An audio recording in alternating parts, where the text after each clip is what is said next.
O nosso entrevistado é Marco Antônio Castelo Branco, ex-presidente da Uzi Minas, ex-presidente da Codemig em Minas Gerais, com ampla experiência aí no comércio. Ontem a gente comentava aqui dessa explosão das exportações de soja. Ontem até o vice... O nosso entrevistado é Marco Antônio Castelo Branco, ex-presidente da Uzi Minas, ex-presidente da Codemig. Deu um eco aqui com a transmissão ao vivo. Mas ontem o vice-presidente Hamilton Mourão falou que as exportações continuam no nível melhor no primeiro quadrimestre que o ano passado, mas quando a gente vai pegar especificamente o que houve em março, foi um aumento expressivo das exportações de soja, que é algo que você tinha me apontado ontem, Marco. Como é que você vê essa questão do acúmulo de compras aí pela China no mercado de soja? O que a gente tem notícia, Nassif, primeiro, boa tarde para você e para os ouvintes, os telespectadores. O que a gente nota hoje depois da pandemia, o fato da China estar se recuperando de uma maneira mais rápida do que os outros países, uma demanda muito forte por soja e outros produtos agrícolas, e commodities, inclusive minério de ferro, para sustentar a recuperação industrial.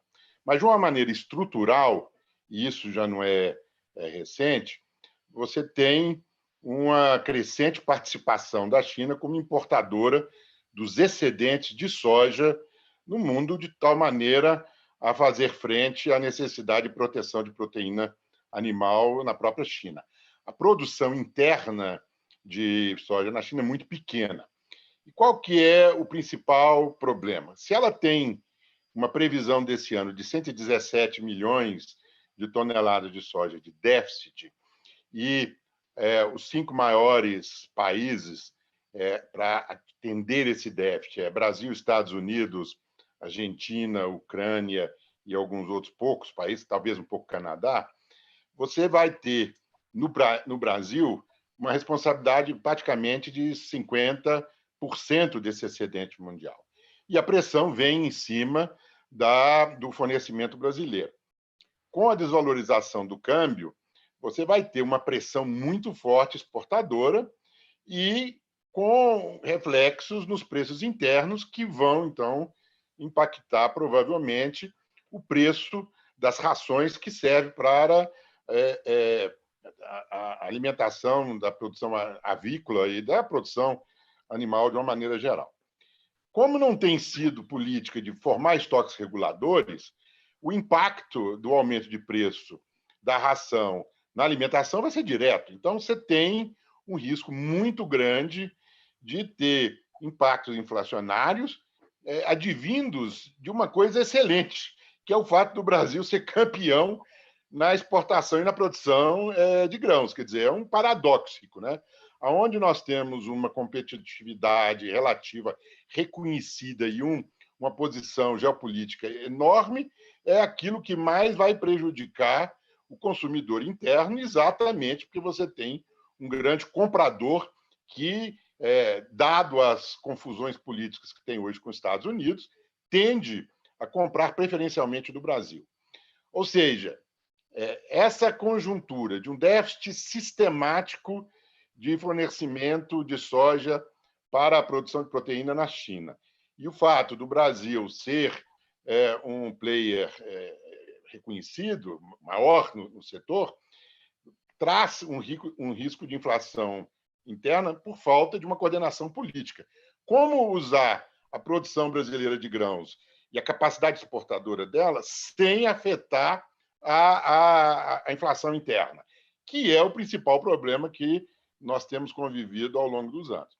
E aí falta uma política assertiva do ponto de vista do governo federal de montar uma estratégia de manter a participação brasileira no mercado mundial sem prejudicar a política anti-inflacionária nossa.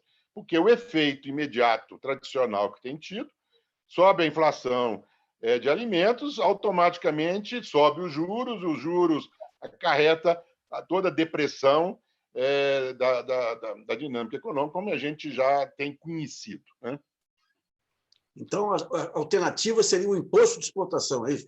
Nós temos duas coisas. Aí nós vamos para a segunda parte. Quer dizer, independente do imposto de exportação, que aí nós vamos chegar na Lei Candir, precisa-se ter uma estratégia brasileira, nacional, de preservar o fornecimento, o abastecimento interno, né, de tal maneira que demanda externa e desvalorização cambial não traga inflação. Isso é o primeiro ponto, que eu acabei de conversar.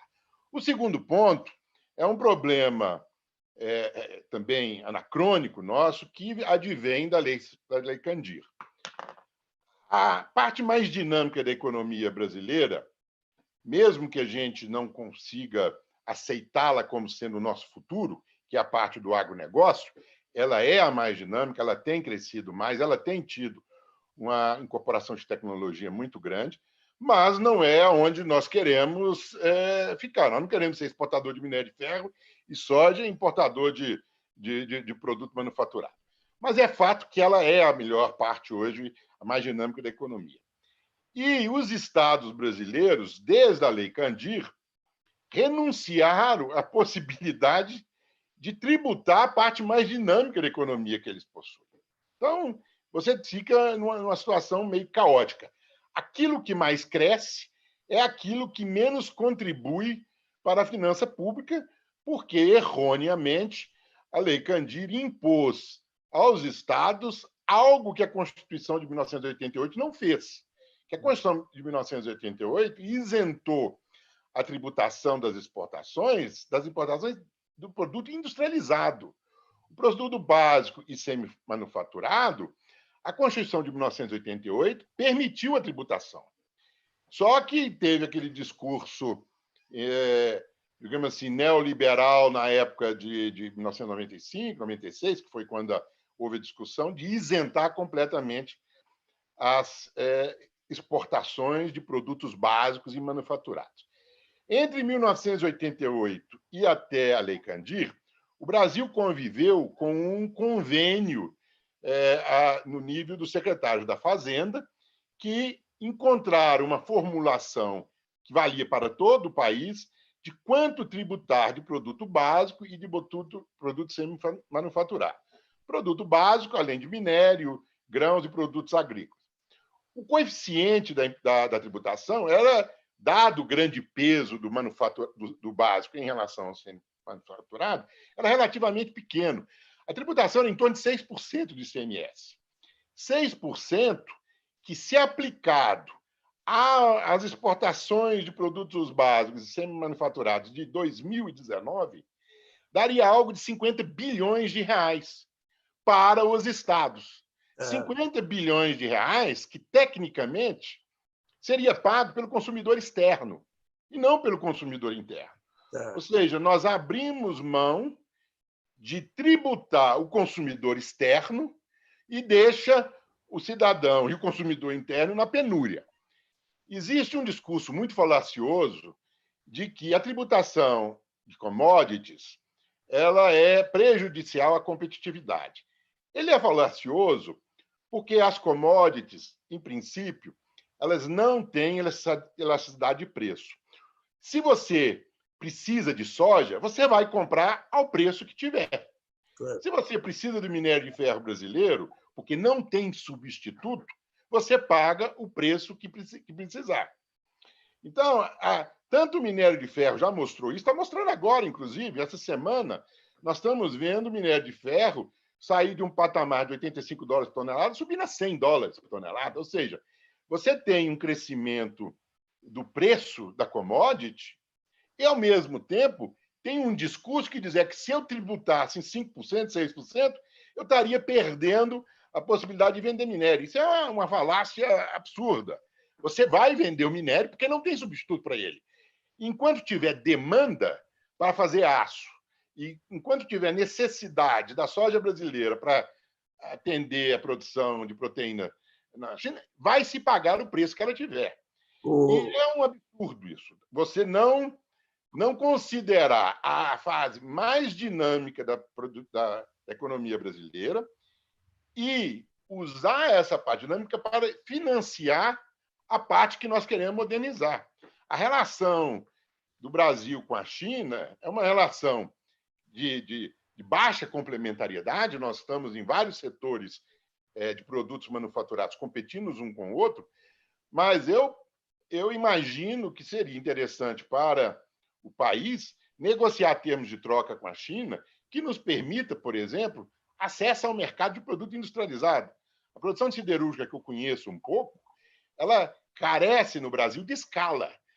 Por que a escala? Porque o consumo nacional é insuficiente, dado as novas tecnologias e dado a necessidade de escala que você tem hoje, para você competir com o aço na China. Você precisa colocar uma siderúrgica no Brasil que vai ter o horizonte de atender uma população não de 200 milhões de habitantes, vamos supor, mas 450.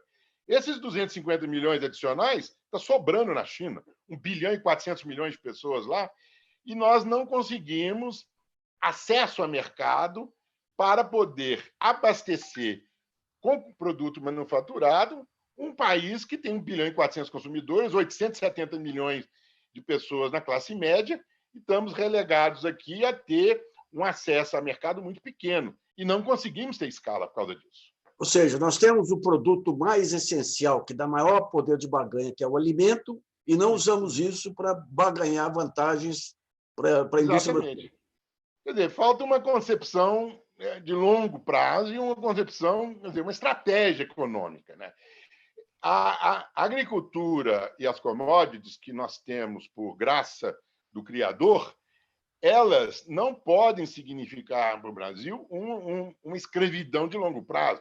E ela se transforma numa escravidão porque a gente não consegue usar essa vantagem para exatamente financiar as outras áreas. Existe muita crítica, você vai aumentar a tributação, mesmo que seja pelas exportações, e para financiar a estrutura pública, o gasto público, isso é um absurdo, vai cada vez mais inchado. Não, se pode criar as instituições de tal maneira que essa tributação, por exemplo, das exportações de produtos básicos e manufaturados, seja utilizada para financiar infraestrutura nos estados.